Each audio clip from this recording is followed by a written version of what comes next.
There we go. Perfect. Okay. So let me go back to the chat that I had up there a second ago. Um, I know it was in regards to, I believe, indication. And there it is, chat. Okay. The what stage would I start training a trained final response? Great question. And this is something that does come up quite a bit. People want to know at what point is the indication important. Um, and those that are just hopping on here, yes, you can ask questions in the chat. And then at certain times, I will open it up to you guys asking questions across your microphones, things like that. But that might be more problematic. I think the chat will probably be the most efficient for most of you guys. But feel free if you want to not use the chat, we can also do a microphone. So the indication is something that the industry has focused on for a long, long time.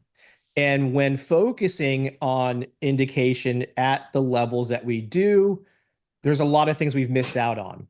Some of that being the dog searching skills, or the dog searching with intent, or the dog searching with good, what I call mechanical skills, searching with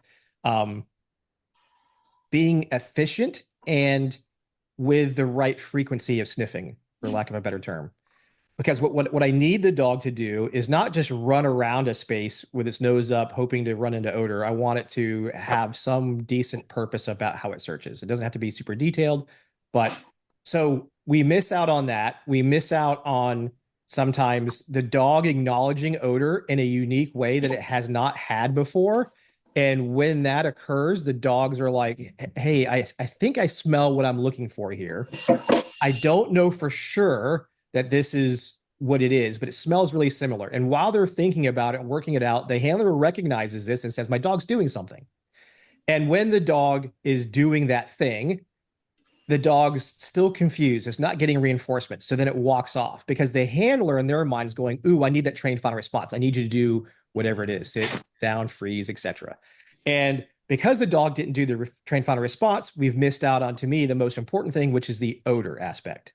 So missing out on the odor ends up being the critical piece, and we got focused, hyper focused on the indication. So to circle back to the answer to the question, the way I do this is once I have the dog who is hunting at the level and searching at the level that I feel is appropriate for the detection discipline, it understands what it's looking for. It knows the odor. And then I want it to stay at the odor. I don't care how it stays at the odor. I just want you to stay at the odor. Or do your best through your predictable, repeatable, reliable behavior and tell me that odor's there. So that is important. So that's what I want the dog to kind of really hone in on, is to understand, search, know what you're looking for, stay at odor, and then I'm worried about the trained final response. Because even on the professional side of the equation, there is no legal requirement that says the dog must do whatever. They don't say the dogs must sit. They don't say whatever. They just say a readable alert by the handler. That's the guidance given to us on the professional side of the equation. On the sports side of the equation, you could have a trained final response, but in most will say who compete, trained final response may cost you a couple seconds, and that means placement change. So trained final response to me is something I will throw in there, but I do it at a point when I know those top three things are already done. Dog is searching well, it knows what it's searching for, and it stays at odor. Because we all know, who've done this long enough, you get even some of the newer handlers know this too. When you guys have done this work in detection, whether it be professionally or for a hobby, you kind of know when your dog's at odor. And what you really desire is the dog to be kind of, for lack of a better term, demonstrative at odor. Whatever it is, like, hey, it's here. Whether they're jumping around, looking at you, wagging their tail, whatever it is. And you know that. That's what I call predictable, repeatable, reliable. That is the stuff that's important to me. As far as how pretty the sit is, how focused it is, unfortunately, those things don't really work in the real world too well. We don't get a whole lot of those perfect indications because of any number of different things. So I care about those top three things. And once I have those top three things, then I start refining in what I would expect my dog to do as far as indication goes. So if it's a sit in a focus, or for my dogs, it's a freeze, I start working on that requirement to become stronger, better, and with more duration once I have them doing those first three things really well. Again, searching, knowing what they're looking for, and staying at odor regardless. Those are the important things I'm looking for. So at what stage? Well, that depends on that dog and depends on where we're at in training. So I hope that answers that question. But what I really, again, care about is we have to, I would hope our industry starts realizing shifting some priorities away from what I would call a cosmetic feature. And that cosmetic feature is that really perfect, intense sit stare, which we can create in training. But again, whether it be competitive or professional, it doesn't really show itself so great under those other conditions. So I need those top three things to be really strong first before I go into that. So, all right. Let me go through some questions here. I haven't done imprinting yet. Where do I start? Sorry if it's a super basic question. No, it's a good question.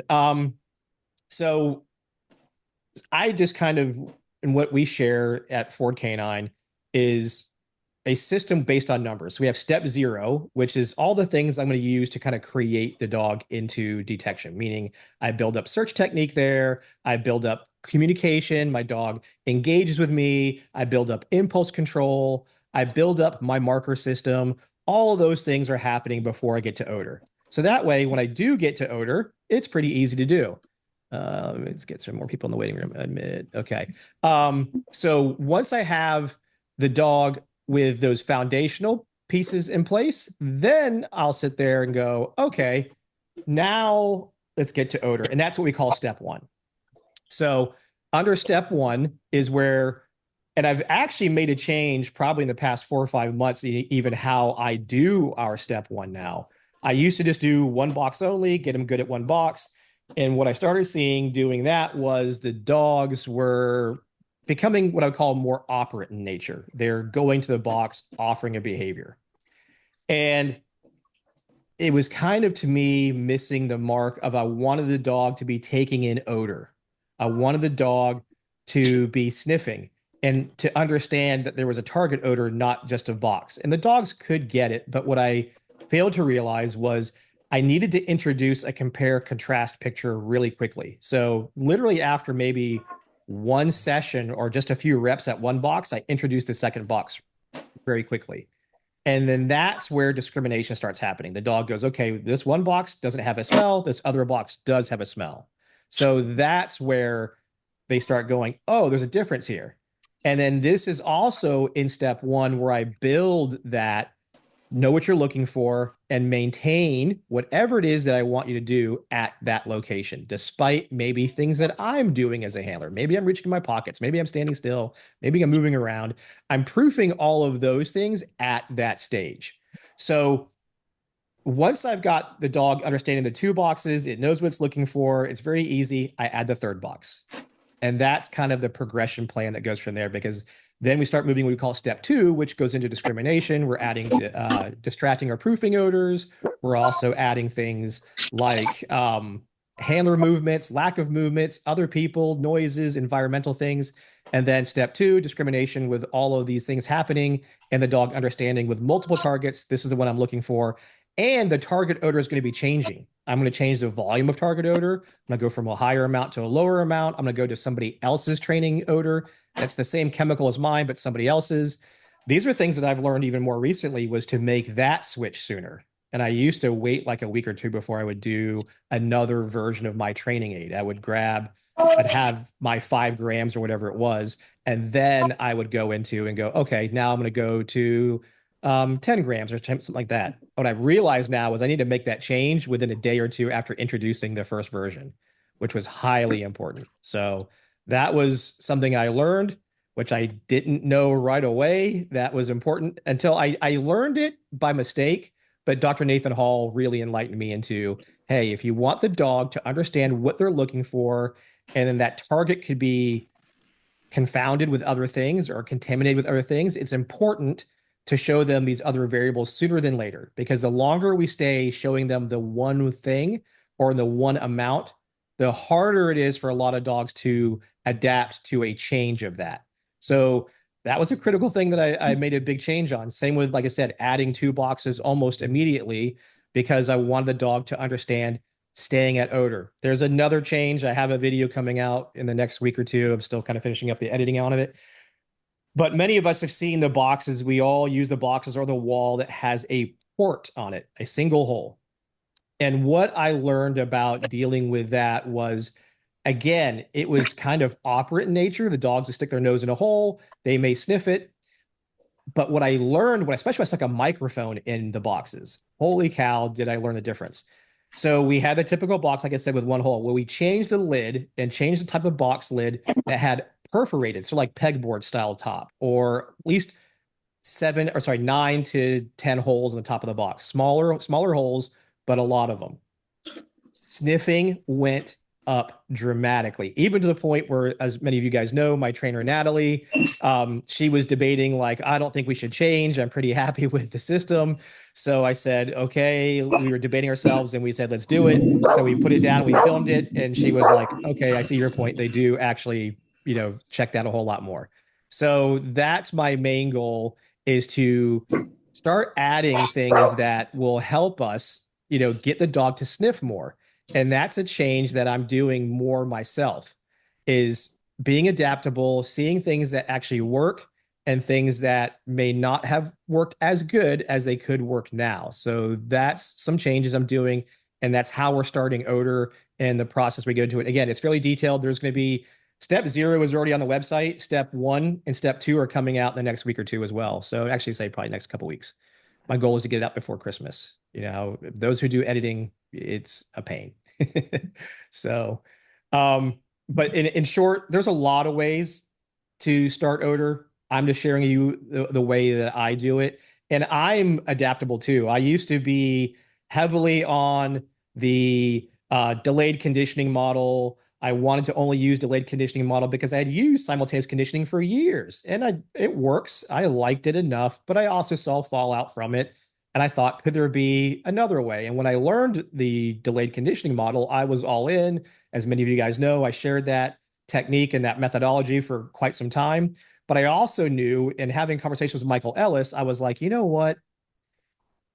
Why am I ignoring a very proven way of doing it for quite some time?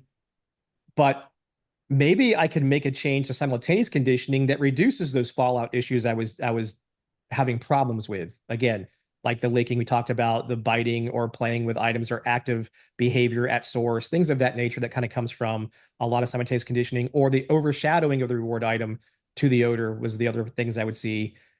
What I learned was I use it all, but when and how I use it will depend on the dog in front of me.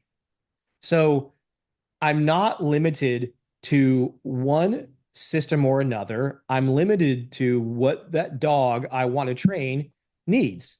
And if that dog needs a little bit of this or a little bit of that, I'm the adaptable one. I can make that change as appropriate. So if you're new in detection, you're going to hear lots of different ways to do it. There's lots of people on here that'll all tell you, oh my gosh, especially when I was new, there was 100 ways I've heard to do this.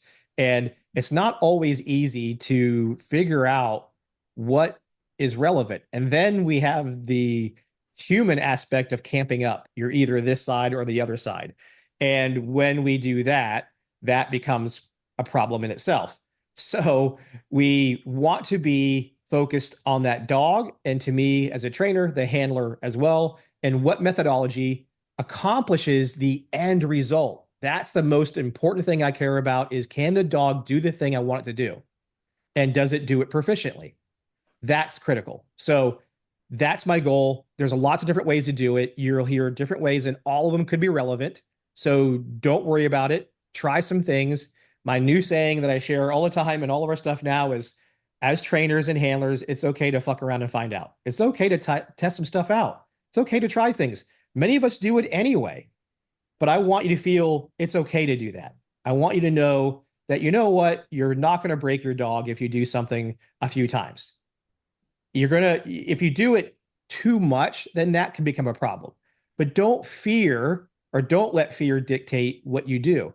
Try some things because maybe those giving advice may have the best intent, but they are missing out on something that you see every day with your dog. So this is what I want to share. Somebody who's new, who's getting a detection, that there's a lot of ways to do it. What I shared is what I do, but I'm also very flexible because I'm trying to do it based on the dog in front of me. All right. Looking for the next detection dog games in Northern California. Any dates yet? We haven't put a date on the calendar yet. It's something that was kind of slowing some things down on that. To answer it real quickly, is Natalie's moving up here. Her and her husband are moving up here to Northern California in the coming weeks or a month. Their house goes up for sale in another 2 weeks. So she'll be moving up here pretty quickly. And until we know when that is, we're not planning a whole bunch of stuff because we're trying to limit her driving back and forth all the time from Las Vegas back up here. So, all right. So, Steven, hello, my friend. Good to see you. What are anything that you believe is a difference between scent work for civilians and detection work for law enforcement purposes? Happy Thanksgiving. Let me get some more people admitted into here. Okay. So, what are the biggest differences? A lot of it is going to be on the competitive side of things. It's based on speed. A lot of it is how fast can I find the things? And there's lots of things to find in comparison to the professional side. The professional side is, depending on your detection discipline, you may search for an extended period of time or days or weeks and never find anything other than your training. So it's important to understand that that's the biggest like global view difference between sport and the professional aspect is rate of finds and the speed in which you're supposed to find them in. After that, it can start to get more blurry between the two sides. Some things are more similar, some things are different. Detection dog disciplines in the professional world are all over the place. So some are going to be very similar and some are going to be absolutely different. So it's, you have to get sometimes deep in the weeds, but at the surface level, that's where it is. Because I'll say there's lots of sport handlers who are excellent at reading their dogs compared to my professional teams I work with. Some of them are fantastic at reading their dogs. They know those very small little differences. And then on my professional side, they miss some of those small nuances about their dogs. So it's more or less just trying to get the goal accomplished. And the goal in the sport world is to find your targets, be accurate, but do so in a quick enough way that you're at least, if you're in it for the competitive side of it, that you're doing it competitively. Now what I prefer is sometimes more behavior at odor than some do, but hey, man, I've been surprised. Sometimes I'm like, how did they read that? I would not have thought that that was a readable indication, but they knew it. They knew that. I think Stacy Barnett's probably an expert at that. When you watch her work her dogs, her ability to read like the slightest change, she is fantastic at that. She's a pro. I mean, and I that comes with experience. I mean, I think all of us that know her, she's the closest I would say. Her and my friend in Australia, Becky, are like what I would call professional competitors. They are competing probably every weekend or every other weekend. It's a high rate where other ones may compete once every 3 or 4 months. So with that experience gives you some skill sets that will make it even better. The professional side is usually really trying to, your ego is involved a little bit more because you don't want to lose. And in the professional side, if let's say it's law enforcement, you don't want to lose the bad guy. You don't want the criminal to get away. You don't want the criminal to get away with something. You don't want safety to be compromised. So you're more apt to call something when there's nothing there because you don't want to be wrong. So there's a little bit of my saying is it's not your job to convince the dog there's odor there. It's the dog's job to convince you. And on the professional side, we tend to do a lot of trying to convince it, like, are you sure it's not that? I saw you sniff twice. Let's go back over there. So that does happen on both sides, but I see it happen a little bit higher on the professional side. So, all right, I have a question about varying search technique. I work a human remains detection dog and notice more of a requirement to separate commands, maybe even searching for the same scent. for example, some searches, we could be out for a few hours and I need to keep the dog, keep her motivated. And then on days like recertification or training, we need to work an additional hides, even though she's found something, the first, second, and third area. Is this something that you think can be modified even after a few years into it? I mean, to answer the last part, yes, you can modify anything at any point. It's just going to be harder to modify it if it's got an extensive history behind it. So the longer the history of something, the harder it is to change that. So as Michael says, how much seasoning is there? If the dog is really seasoned, there's going to be lots of seasoning to undo. Now, the problem that occurs frequently, and this isn't just related to human remains detection, this is a lot of professional detections, is that training looks very different than reality. And because there's such a contrast, and then the history of reinforcement is really strong under the context of what training looks like, the dog really is good at training.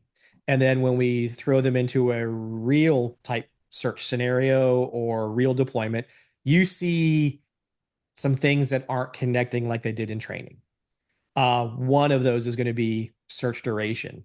And then the other part's going to be how the target odor could be presented to the dog if it is there at all.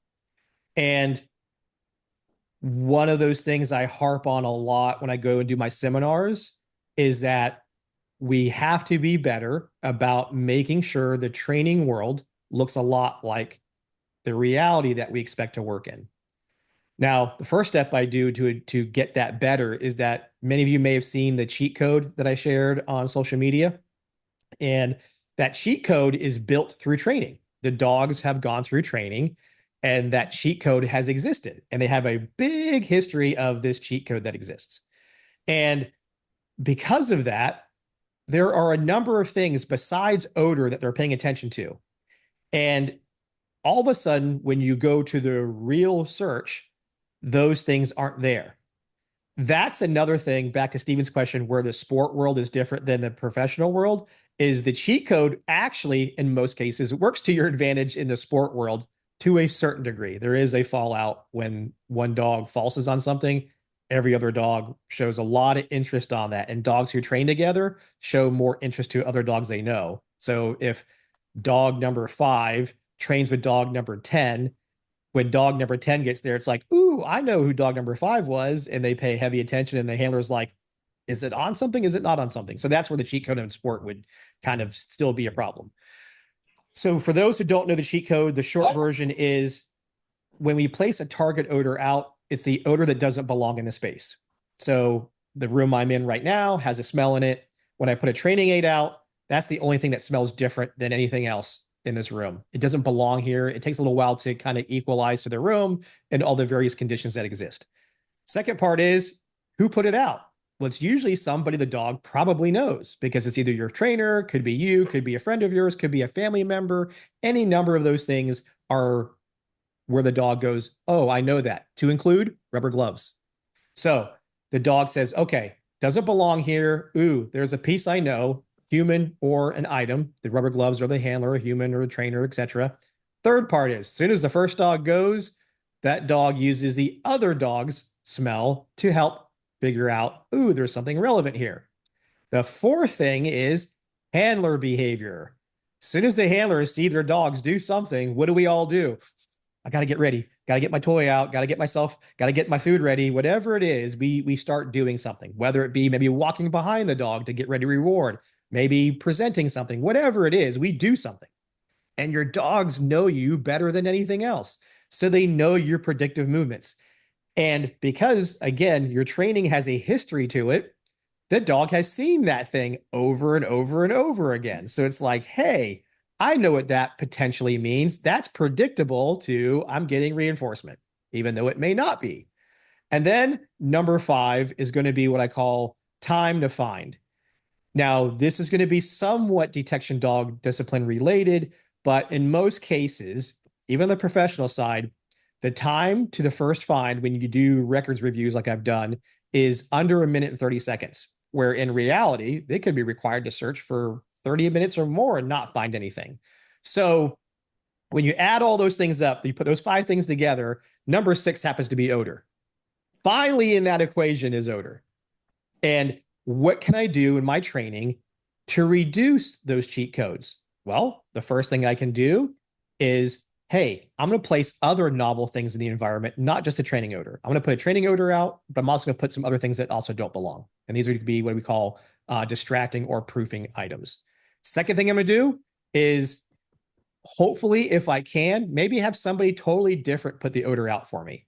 Have somebody who doesn't normally do this, because what's amazing is people who don't normally put hides out in a way that you're not used to or your dog's not used to. And that may actually mimic what you deal with for real. So that's important. The next one is the big one, and especially on the professional side, not so much the sports side, but definitely the professional side, is we have to stop running dog over dog over dog in our training scenarios or training setups. It's not going to happen in reality. You're not going to have another dog in front of you in almost all cases. I'm going to say high 90 percentile ranges. You will not have another dog search in front of your dog. Human remains, some search and rescue. There's some caveats to that, but let's just go with your bulk of professionals. They usually don't have a lot of other dogs running before their dog goes. So when we have that other, we can reduce that. And we reduce that in training is I don't let any more than 2 dogs search an area. So depending on the size of my area dictates what I can set up. Now, if I can't get away, let's say we have 15 dogs that show up for training, my space is only so big, then my next option is rotate who's the first dog, so that way I can try to eliminate that for those particular dogs. But my main goal, and what I try to share with most people and agencies and companies I train with, let's reduce having the same dog search over and over each other. Let's not do that. So that's important. That's one of the biggest things. And then the last thing is proofing the handler behavior. So like I was saying before, in our step 1 and step 2, we proof a lot of handler behaviors so that way we can reduce that. So that's important. That's what I try to do. And that's kind of how I navigate what you're talking about there, making my training look more like my reality. So that way, the problem is certification is always going to be certification. And there is a significant push right now to make some changes to certification to address some of these things, but unfortunately, we can't get rid of all of them. We will have a number of those things exist because we'll never have enough space if you have, again, 15, 20 dogs or even more trying to certify that every dog's going to get their own area, or no more than 2 dogs are going to get their own area. So we have to deal with it, but it's not something that's, if I can reduce it in training as much as possible, it becomes less of an issue to deal with on the operational side of the equation. Okay. Let's go to this next one. Okay. In the previous podcast, you mentioned subspecialties of HRD. How would you train a puppy in the formative stages if your intent was to do historical HRD? Great question. So my biggest thing when it comes to young dogs is I let them be young dogs. My number one goal is get them to be sound environmentally. The number one issue that washes out almost all working dogs is an environmental issue. It's not a motivation issue in most cases. It's not a capability issue, meaning they don't hunt that well. It's environmental. Environmental will wash out tons of dogs. So because I know environmental is a big issue, my goal through those formative ages is to appropriately and at the right pace for that dog, expose them to different areas, different circumstances, different environments, all these different things I can do, and show them those things. Do various playing, various communication games, teach them that we're collaborative with each other. Those are important things for me to focus on in the puppy stages. Once we get to about 8, 10 months old, depending on the maturity level of that dog, then I start going into step 0 aspects, start formalizing, getting ready to go in detection. Now, historical HRD is obviously a very unique specialty because what you're looking for is aged quite a bit, which means lots of low levels of odor. So my focus initially, once I got to odor, would be starting off with a very moderate to low amount of odor and then going down from there. And then as training progresses, as the dog gets older, maturity is such an important thing to have in the dog so that way they know how to cope through various stressors. Stressors being not only the environment, but stressors being search duration, amount of odor available, like I was saying, handler behaviors, all of these things that the dog will have to work through. That's what I want to build. I want to build resilience. I want to build understanding and clarity, but I need to do that when the dog's mature enough to do that. So I hope that kind of answers that question too. Okay, on to the next question. When using intermittent reinforcement, like a slot machine versus vending machine, do you use your marker, but not follow up with a primary reward, or use something other than your terminal marker, like good or find another? Great question. So what I do is I mark, and then I just don't give the primary reward. I might just do a quick praise, or I might mark and then reattach them on to continue searching, or go back and do what I call a double dip, go back to the target location, wherever it was, and do something stronger or better or longer than they did initially. What I usually do if I'm using, there's a couple different reasons why variable reinforcement might be happening. In some cases, it's not variable because I'm capturing the dog's forward motion or forward attention to odor, and I'm going to mark that, but I don't need to pay it with a high value item. I'm letting them know, yes, you're right. I like that, but go again. Now, using variable for purpose-driven aspects, meaning I'm not planning to reward every single find they have. So let's say I could be doing human remains on a scattering, or it could be electronic media detection dog who has got maybe numerous finds in a house. What I'm going to do is mark. And then again, I don't do this. The first time I do this is never in an operational setting. I have trained it. I have done this hundreds of times in training. So that way they're not offended when all of a sudden I go to reality and that's the first time I do it. They're like, wait a second, the rule was, the contract we signed was, when I find something, you pay me every single time. So in step 2 is where I start introducing variable reward schedules for reward. So those dogs who come into variable, so when I'm teaching variable, they'll come into odor, they'll do the behavior, do whatever I'm looking for. I mark them, and then I praise, and then we move on to continuing the search. So that's how I do it, because I still want them to know they're right. So they hear the signal, they're correct. And then we're followed up with search again. So let's just say for me, it's free. So my dog searches, indicates free, search, and we search again. And I'm going to add something here. Again, you guys are getting a little bit of a teaser ahead of time. But what I do is now I've added a end of search queue. So I have a search queue, souk, search, seek, whatever word you use. But I now use one like the sport world does. Sport handlers usually use the word finish. But what I'll typically do is I use all done. And what is nice about that is the dog understands that we're at least finished for the moment. Hey, come back to me. Let's move. Let's change. But having a all done also allows me, let's say my dog did something extraordinary during the search, and I really liked that. I can say, all done, dog comes back to me. I may or may not reward. In the beginning, as I'm teaching this, I reward that. All done, dog comes back to me. Now, the immediate reaction to that is, oh my God, Cameron, but what if I say all done, or my dog expects all done and it wants to come back to me? Well, then we've done it too much. This isn't something I have to do every single time, but I do teach my dog there is a cue that ends the search. And it could be for a safety reason, not just because I wanted to capture something good, but by having a start and a end, the dog can have a better understanding of what's going on. So this is why I do a end of search queue now, because I can immediately start searching again. If I say all done, the dog comes over to me, a reward, I can walk into another room and go search, and the dog goes off and searches again. So it doesn't necessarily mean, but by giving the dog some communication aspects that it can understand and I can use for clarity of communication or clarity of task, is just a added benefit for me. And since I've started using this and I started sharing it, I shared it in our last trainer class with LAPD, and every single one of them was like, man, that has actually helped out quite a bit. That actually, because not that the dogs don't figure out the search is over, they do. But when you have a clear start, like how many dogs, I could reverse the argument, how many dogs truly need a search command to start with? Most of them will start searching and you go in, they can get the context sometimes. They kind of know what's going on. So, but we still do it. We still buy in. We still say, hey, I'm creating a ritual. This ritual means we're going to start doing this thing. I want to do the same thing for what I call the end. Okay, we're finished. This just gives a lot of dogs more clarity. But like I said, I can say I'm all done and then start again immediately if I wanted to. It's just a tool for me to have for the clarity aspect of it. So to get back on the topic that we were at, variable reward, I'm still going to mark, but I just don't have to follow it up. But I've already taught that to my dog very early in training. I've taught that to them in what I call step 2 during the discrimination phase. They understand that they will hear the marker and it may or may not mean they're getting paid afterwards. It may mean search again or followed up with all done and we're out of there. So I hope that answers that question. Okay.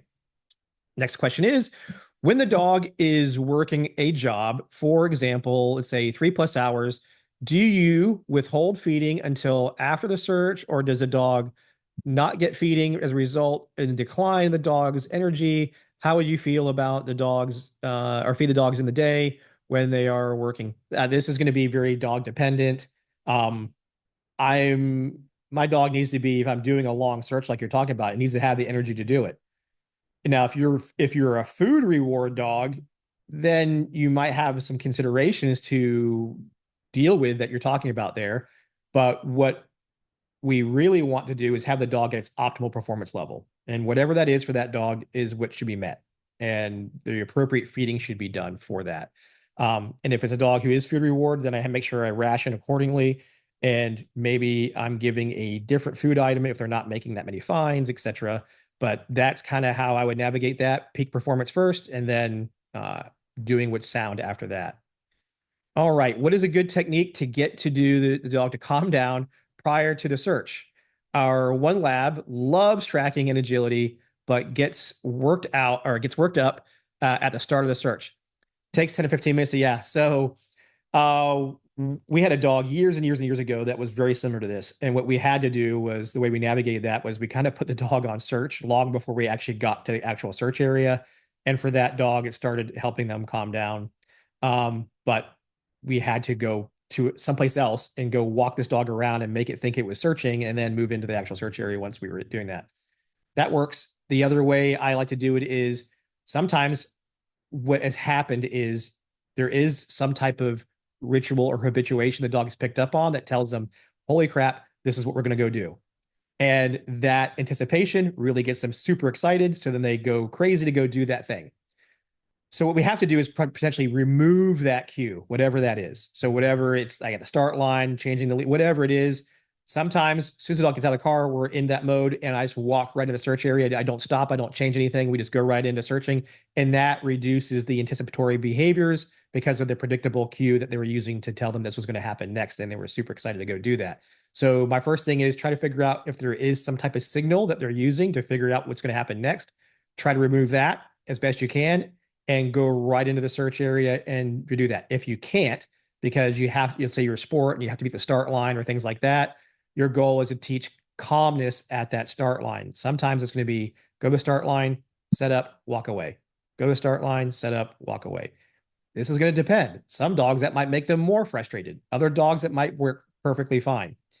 Back to FAFO. You have to try some stuff out, see what works. But the biggest thing is, if you can reduce whatever's predicting what's going to happen next, will help with deal with your arousal and motivation that's happening during that. Okay, my current dog is a methodical dog on his search and firmly believes he found odor. Gives final response. Problem is, if odor is deeply hidden, or drifted or settled away from target odor, he is not paid. He basically sulks up and let me see, let somebody else in. Okay, sulks up and doesn't search deeper. He firmly believes he didn't do he did his job and wants to get paid. Wants to get closer. Let's kind of skim through this because there's a lot more of it there. Sometimes could be 8 to 10 feet away from source. Any suggestions on this? So unique thing that happens. That's a common one we call not at source. And that was a term we've used for years on the professional side. And what we never took in consideration, the first thing I try to figure out is this dog's nose ultra sensitive? Meaning that there's the dogs who can detect parts per billion, parts per million, or even recently, like a year or two ago, parts per quadrillion. What nose is your dog? Do you know? Hell, none of us know. None of us work at a laboratory to test our dogs. But what we do know is we tend to see a story like that, where we see a dog, and I have a dog like this, whose nose is more sensitive than other dogs' noses. So getting closer to source is actually harder for them than the dogs who have a less sensitive nose. So my first thing is, am I dealing with a dog with an ultra sensitive nose?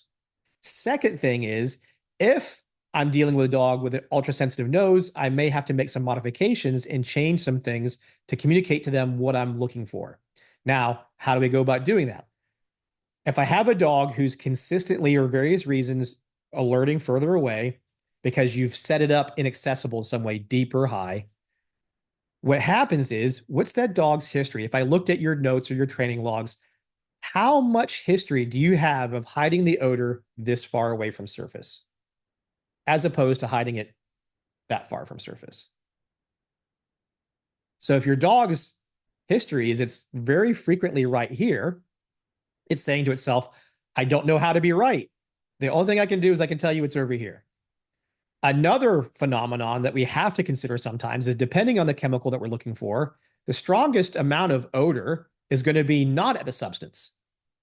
That's scientifically proven. We know this is a phenomenon. We know this can occur, especially under certain conditions, that all dogs are trained to detect the odor of a substance, not necessarily the substance. Of course, the substance is there, it's emitting odor, but the dog is trained to the odor. And the way we know that is, I can take the substance away. You've all have seen it. Your dog will still alert or give you information that residual or lingering odor is there, depending on the dog. So your dog is trained to the odor of a substance. So if the odor, by accident or by design, is stronger away from where the source material is at, is the dog wrong? Because you knew the answer. If you didn't know the answer, what would you do? So this is where I start teaching people, depending on the detection discipline. In the sport world, it is different. But in most cases, I go with, what is the dog? Is it reasonable for the dog to indicate where it's indicating at? And would it be also reasonable for me to be able to find it based on that dog's behavior or trained final response, whatever the handler called? Would it be reasonable for them to find it within a period of time? So this is what's important to focus on, is that I want the dog to understand. Now, if I want to make this better, I can mark the dog. Let's say the dog is a few feet away. I can say, yes, you're right, but you're not getting paid. Go again. And I may not send the dog right from the same direction this came from. I may reset from a different angle or a different perspective and send the dog again to that same area and see if it can navigate it from a different perspective and get better at finding it. That might be a part of the problem too. So a couple different options there. First, is my dog's nose super sensitive? Two, what's my dog's history? And do I need to teach it that it cannot get to odor sometimes or get to the substance, but tell me as best you can based on that?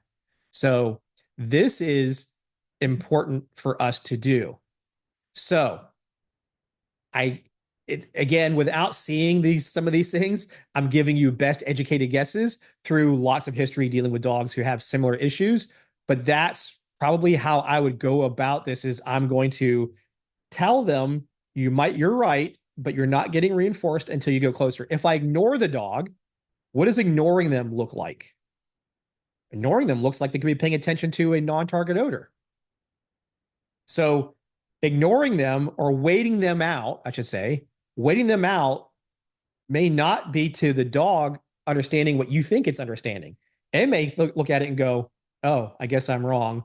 And like you said, the dog's going, well, I don't believe I got anything. Well, then screw it. But there's some conflict that occurs, and we want to reduce that conflict as best we can, and it may require controlling the environment. So this is some of the things we have to do.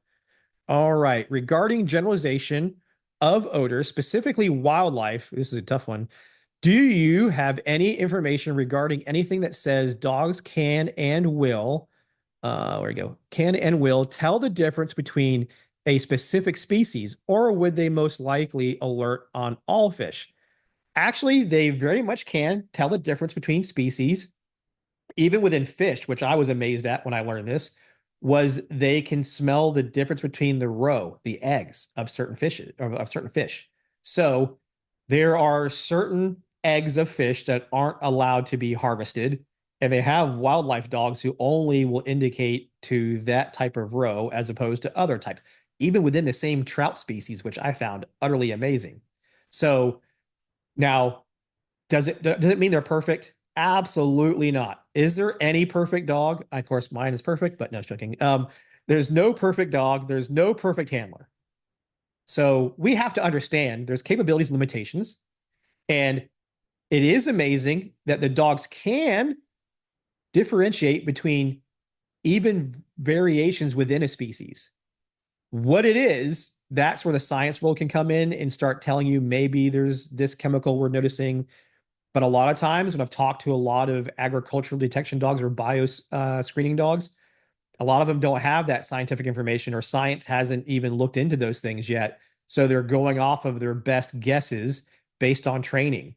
And there's a lot of wide variables that start happening because we're just throwing stuff at the wall and seeing what sticks. And sometimes the dogs figure it out on their own. Sometimes they don't. Sometimes they'll generalize, and you're right. They may generalize to a lot of other fish too, but doesn't mean that we can't get more specific, but you have to figure out how to get it more specific. Okay, so basic question. What is the purpose of a scent wheel? Is it just a more efficient device for odor or to proof against? And then two, can you explain the wall you use with the PVC pipes and the purpose and the pinpoint accuracy? And then three, in regard to training response question, if you want a sit and stare, how do you go about getting the intense focus stare? And we can expect part two. Okay, so let me go back to the first part of that. So the wheel. The wheel is just another apparatus that is just a yes or no. The dog smells it. Yes or no is target odor in each arm of the wheel. It's the same with boxes. It's the same with a wall. It's the same with any of those devices. PVC pipes on the ground.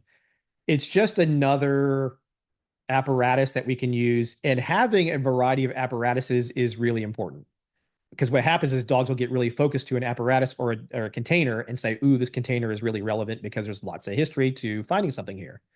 And they'll perform really, really good on certain apparatuses, especially if they have a big history on that. An example I give is was in Europe. Brick walls are super popular over there. All I did was the brick wall was over here. I put the odor on a pillar that was behind that was on the like the dogs are searching this way. I put the odor over here on a pillar that was right behind them. Almost no dog would turn around just to know the odors behind them because they get so fixated on the context that they couldn't turn themselves around to realize odor was right there. Even though they were smelling it, they just wouldn't turn around because visually, the wall is where odor was always at. So whether it be a wheel, whether it be boxes, whether it be PVC pipes on the big, tubes on the ground, the goal is to change it up. The wheel gives us sometimes a efficiency aspect, meaning it can reset really quickly. I can just spin it around and start again. But what we've also learned with a sequence like that is certain dogs will memorize the pattern of the odor presentation, meaning can number one was shoe polish, can number two was bubble gum, can number three was rubber gloves, and then can number four was target odor. So as I go around the wheel, no matter how many times I spin it around, dog will go shoe polish, toothpaste, whatever, and they go, oh, I know what next one's at. So again, everything has a pro, everything has a con. We have to figure out what makes sense and works for us in what we're doing. But the ability to have all those things is really the best option because you can switch between these things and be able to teach things, which leads to your next question about the PVC wall. So for me, instead of using a brick wall, because brick walls or bricks are super absorbent to picking up odors and holding on to them, I just did the PVC wall because the PVC wall, I can pull that pipe out of the wall when I want to move it or get rid of that odor item. Plus, I can clean PVC a whole lot easier than I can a brick wall. So the design of that, having all those small holes, just like a brick wall has, teaches a dog a higher sniff frequency to be more detailed. So whether it be for me dealing with a lot of times bed bug detection dogs, electronic media detection dogs, in some cases, drug dogs, having that apparatus, that context, teaches the dog to use its nose at a high sniffing frequency. So they sniff a lot more fat or a lot more frequently and in a smaller area and learn how to do that technique. If I have a wall with a port over here and then a foot over here, another port, and then maybe 2 feet over here, another port, you won't see that exact same. You'll see basically dogs what I call henpecking. They're just going to ports and sticking their face in there. And then eventually they slow down and they'll actually sniff in there. Which is back to that point I made with the changing the box lids, going from the port to the multi-hole tops. was a big change to get dogs to actually sniff with a higher sniffing frequency. So that's why that happened. In regard to the train final response question, if I want to sit and stare, I build that when we call step 0. I teach them the concept of impulse control, focusing on a reward item and maintaining the, let's say, the sit focus position, and then releasing to me reward through my condition reinforcer, my marker. I can also sometimes do the unannounced. So they're focusing on this item and I throw the toy over here, even though there's a toy right over there. They may grab the one in front of them, but they're probably going to grab the one I threw off the side. So I build what I want the dog to do behaviorally away from odor first. And then when I'm taught odor, I will then bring that requirement back in. I need you to do this at odor. And I do that by, again, for me, the use of a condition reinforcer is I can quickly associate that behavior to what I want to reward. I like that. Do that again, click, and then get reward or mark, or for me, it's gonna be free. My dog does the behavior, it's sitting, it's staring, free, and it gets reward. I could also just toss the reward over its head if I am prepared for that. But a lot of times people aren't prepared. The reward items in their pocket or their pouch or whatever. And the minute they reach for that pocket or that pouch, what will those dogs start to do? They hear that noise, they know that movement, they peel away from the source or the odor, and they look at you because they know those things are predictive to reward. So if I'm going to do a direct reward or an unannounced reward, as we call it, as I already have the reward item in my hand, it's already in my hand. The dog knows how to search, doesn't care about the item in my hand. It knows the only way to get this thing in my hand is locating target odor and doing this desired train final response. I have to maintain that criteria. If you want that really cosmetically pretty sit and stare, you better maintain that frequently. Because what happens is, as training progresses, or you do a real search, you're like, oh my gosh, I found it. And you reach in your pocket, you do your thing, the dog looks at you, and you throw the toy. And then within no time, the dog goes, oh, I know a shortcut to this. When you do that thing you're doing, I just look at you because the next thing is the bank vault's opening and out comes all the money, which is your reward. So as pretty as it is to have that, my goal is to focus on staying at odor.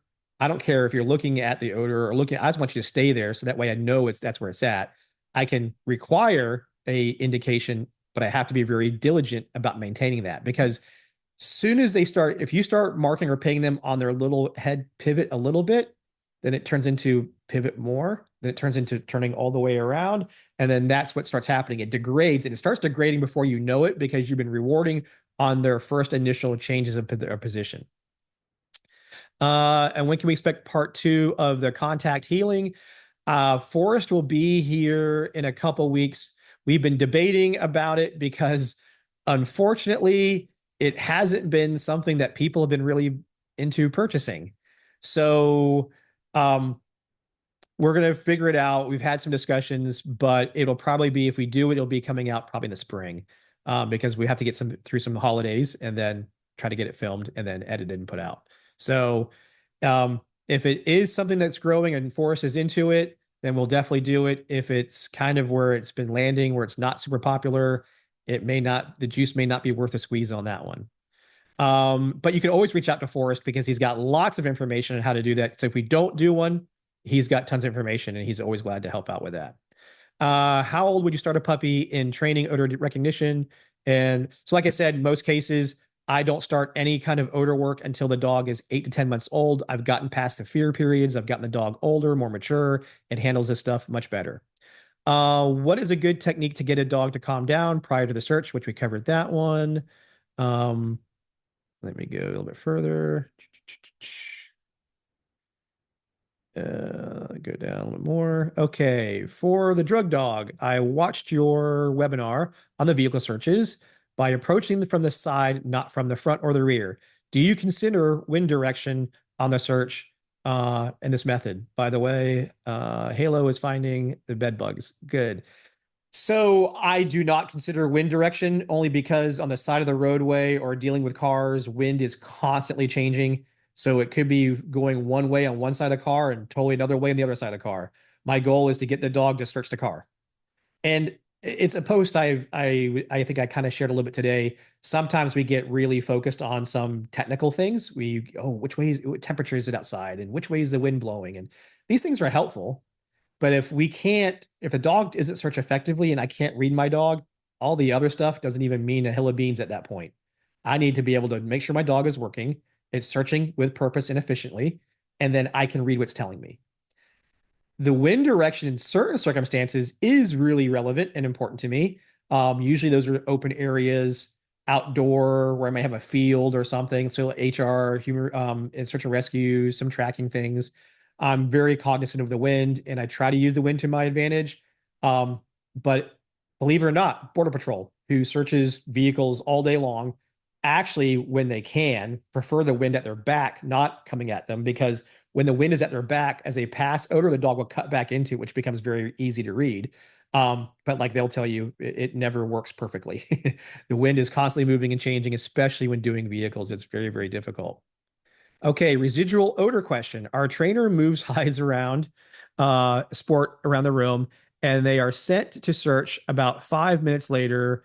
They are in a vessel attached to the earthquake putty. My dog will start to, yeah, your dog's not wrong.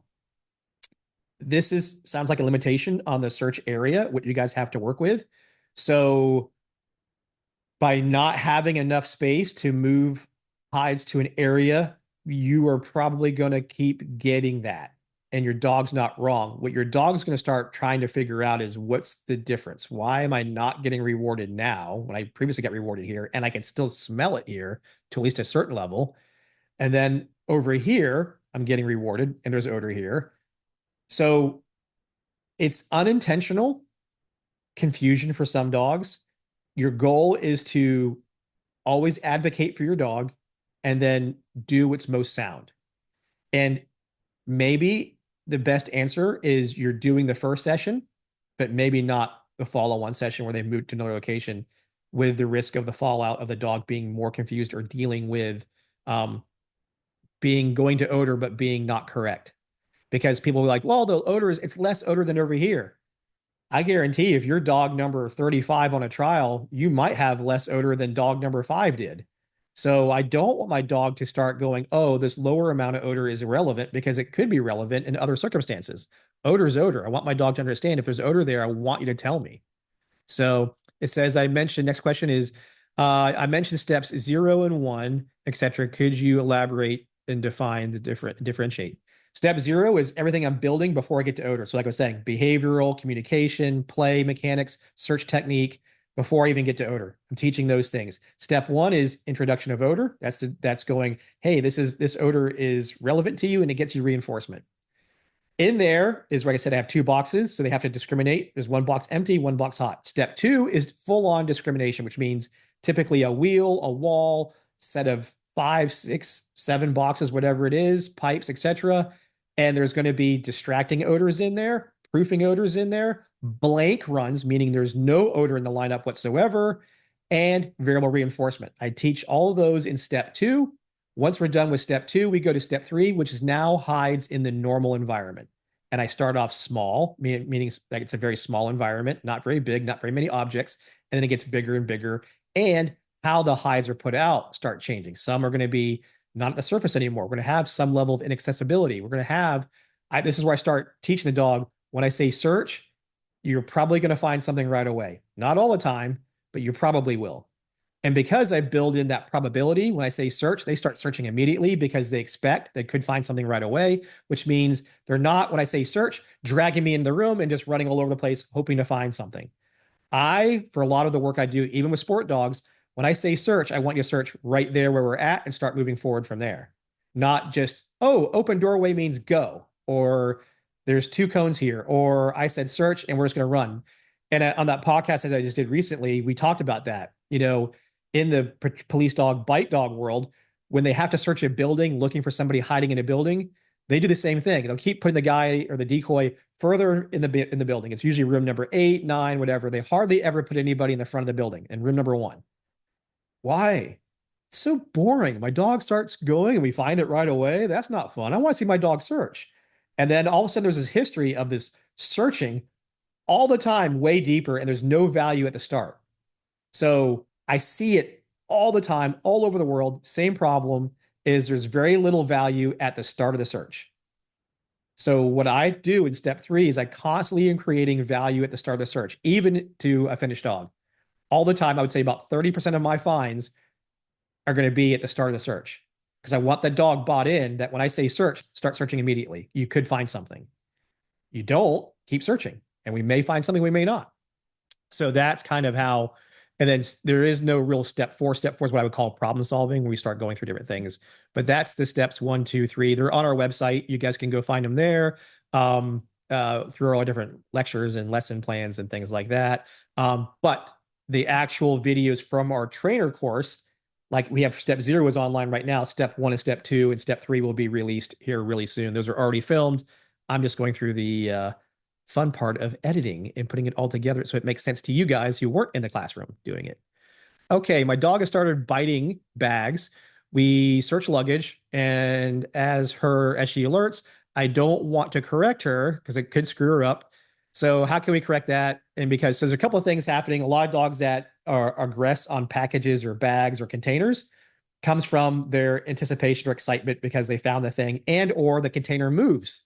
As they nudge the container, they found it, it moves, and that stimulates some prey aspects or active behavior. So some of those dogs will bite at and scratch at and do some things there. What we try to do is I go back to one item.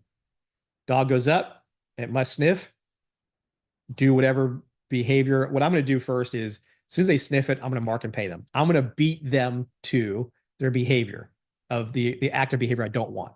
So as soon as they go up to it, sniff, mark and reward. Mark and reward, or direct reward if you don't do the marker.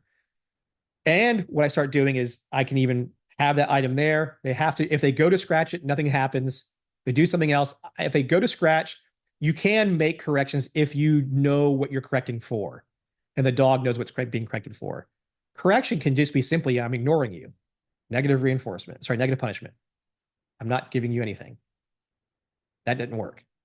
It could be a simple, just with your voice. And when they focus on it. Could be, I have to physically hold you, give you a little restraint, maybe a little bit of resistance with a collar, and then mark and pay you when I get focus. You can go back to impulse control games, but more than likely the context of the impulse control game, focusing on your toy, being calm and waiting for it, and then marking and releasing him, will not look the same to the dog when it's a piece of luggage. So I need to teach it in the luggage. I need them to understand luggage, packages, containers, etc. I want you to focus on this. This is what's desired. This is what you have to do. My first step is try to mark and pay quickly. And then if I need to, create some type of consequence in the sense of either they don't get anything out of it or there's some type of physical, but it's actually when they do it. Believe it or not, your dog is stronger than you think.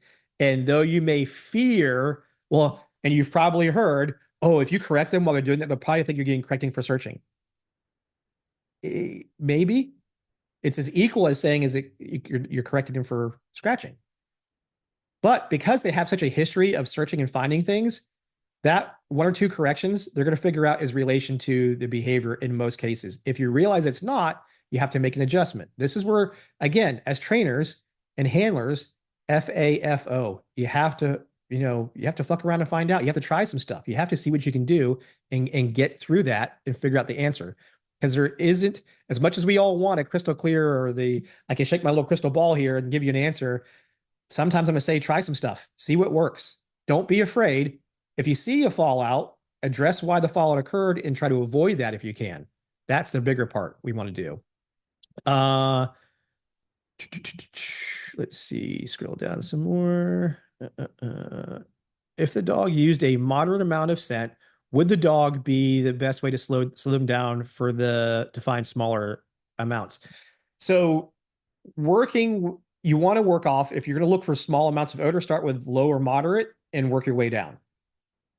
Low, moderate depends on the chemical. So depending on what you're looking for, what low or moderate is to something is not low or moderate amount to something else. So know what the low or moderate amount of odor is for the target you're working with, and then teach the dog to have smaller areas, so like that PVC pipe wall that I have, or multiple items in a small space. Only one has a target odor in it. The dog has a chance to find it. And it's a small space, easy to get success in the beginning. So it's small space, let's just say 6 objects. One object has a low amount of odor in it. When the dog comes into the odor, I mark and pay right away. I'm not looking for a train find a response right now. I want to capture that acknowledgement of odor first. Then on the next repetition, I may ask for more duration or specific trained behavior depending on that dog in front of me. Some dogs may need 2 or 3 we call pay on sniffs or mark on sniffs before I ask them to do that because they're still not sure. You changed a variable. When you change a variable, you have to lower criteria. That's critical for success. So as you go through that, that's about how I'd get that done is control my environment, more things to search, small, low, moderate amount of odor. When they acknowledge the odor, mark and pay, and then build out what I want from there. Okay. And you talked about using variable levels of strength of odor earlier in your training. In the context of sport detection dogs, would you make your own strengths of? Yes, absolutely. Natalie does this quite a bit on the sport side of things. She is constantly changing the amounts of odor that she's working with. So the dog gets exposed to very strong amounts of odor because sometimes it could be an AKC event, other things it could be an ACSW event, and you never know what Q-tip you got. Did you get the Q-tip that was covered in it? Did you get the Q-tip that barely had anything on it? So getting those dogs in the sport world to understand odor thresholds and knowing that they shift is really important to get good at for those dogs. They'll actually perform better because again, none of you guys know where your place in line is going to be when you run. So certain aids will age out or because they're oils, levels of evaporation are occurring. And I want the dog to understand that it's not always going to smell this strong or it's not always going to smell this low. It can be anywhere on the spectrum. And the more diversity I show that dog, the better they'll get at it. And then for a sport dog, how do you proof against the smells of previous dogs? That one you really can't. In the sport world, it is what it is. That is something you guys will always have to deal with. That is the unique thing about the sport world to the professional world is you guys will run over dog over dog. Your ideal goal is to change up your sequence, making sure that your dog gets to be the first dog, enough times, and being the last dog enough times, and being the dog in the middle enough times. Balance all those things out. So that way it doesn't become you're not always dog number 4 or dog number 3 or whatever it is. Change your position in your training so that way your dog experiences these different types of context in the searches, whether it's the first dog, last dog, middle dog, and what the odors are doing in those time frames. Change your time frames. You put the odor out and your dog number 4, but it sat now for an hour or maybe sat for 2 hours, etc. Vary those things up. That's going to be really your key success in the sport world.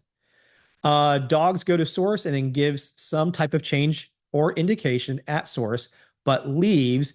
Would you rather frolic and F off and then give final response? Dog on third handler, first 2 got away with it. Yeah, so I do not want that to happen. So my dog goes to odor and it shows change or indication I'm marking and paying very quickly at first, but then requiring duration. What's happening is, like you said, probably prior history to the dog has shown it that it can get away with these things. And when getting away with these things, they still got reinforcement. So the dog sequences, yeah, here it is. Oh, you didn't pay me quick enough. I'm leaving. Some type of things happen. The dog gets back to odor and then it gets reinforced. So the dog's like, regardless of what happens, I'm getting reinforced. So whether I stay there or I leave, the answer at the end of the day is I still get reinforced.